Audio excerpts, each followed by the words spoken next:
एक कहावत है इस दुनिया में, मन के हारे हार है, मन के जीते जीत।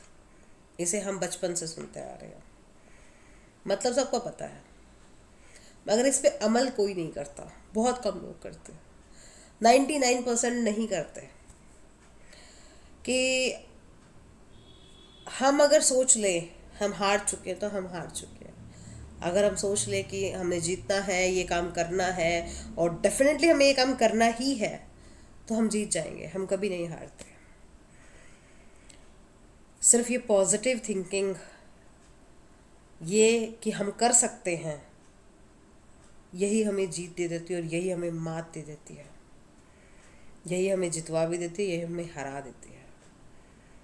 फ़र्क सिर्फ सोच का है कि हमने सोच लिया, और एक आलसी आदमी यही सोच के बैठ जाता है, वो कभी नहीं सोचता।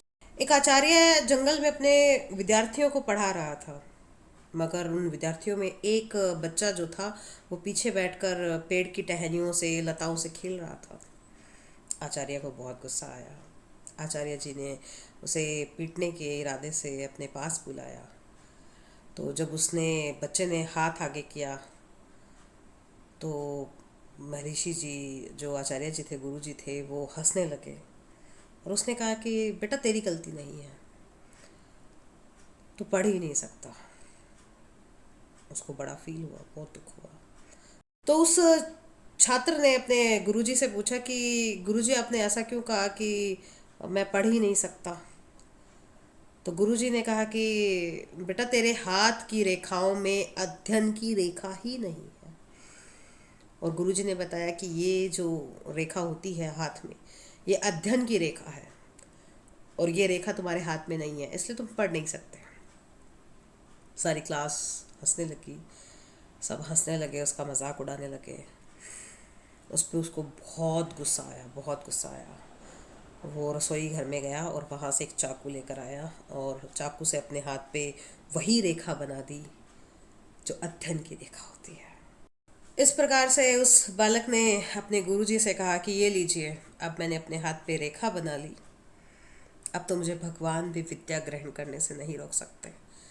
क्योंकि अगर भाग्य हाथ की लकीरों पे निर्भर करता है, तो मेरे हाथ की लकीर में अब विद्या की रेखा है। तो उस विद्यार्थी ने ना सिर्फ अपनी विद्या पूरी की, बल्कि संस्कृत भाषा की पूरी व्याकरण की रचना भी कर डाली। और वो बाद में कोई और नहीं, महर्षि पाणिनि ऋषि के नाम से विख्यात हुए इस दुनिया में।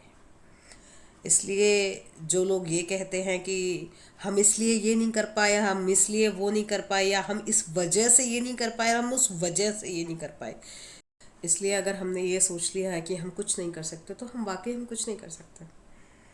अगर हमने सोच लिया कि हमने कुछ करना है, तो हमने करना है। उसके लिए हम दूसरों को ये नहीं कह सकते कि अरे ये दिक्कत थी इसलिए मैं ये नहीं कर पाया, वो दिक्कत थी इसलिए मैं वो नहीं कर पाया। चीज़ों को, इंसानों को, सिचुएशंस को और वक्त को अपने फेलियर का कारण बनाना बंद कर दो। जिस दिन ये समझ में आ गया कि तुम अपने आप में ही जीत हो, अपने आप में ही हार हो, उस दिन कोई ये नहीं बोलेगा कि मैं इसलिए ये नहीं कर पाया। और 99% लोगों की यही कहानी है कि हमें इसने ये नहीं करने दिया, हमें उसने वो नहीं करने दिया। इसलिए आर्ग्यूमेंट्स करना बंद करो, अपनी अपनी अपने आप को दिलासा देना बंद कर दो। अपने फेलियर्स की जिम्मेदारी दूसरों पे डालना या अपनी किस्मत पे डालना बंद कर दो। क्योंकि जिस दिन आप अपनी फेलियर की जिम्मेदारी खुद लेने लगोगे ना, उस दिन आप कामयाब हो जाओगे। उस दिन आपको ये सिचुएशन समझ में आ जाएगी कि नहीं, मुझे ये चीज़ करनी है, ये मेरी लाइफ है। इसलिए अपनी लाइफ में भाग्य पे और समय को दोष देना बंद करो। जिस दिन बंद कर दोगे ना, उस दिन तुम जीत जाओगे। Bye bye.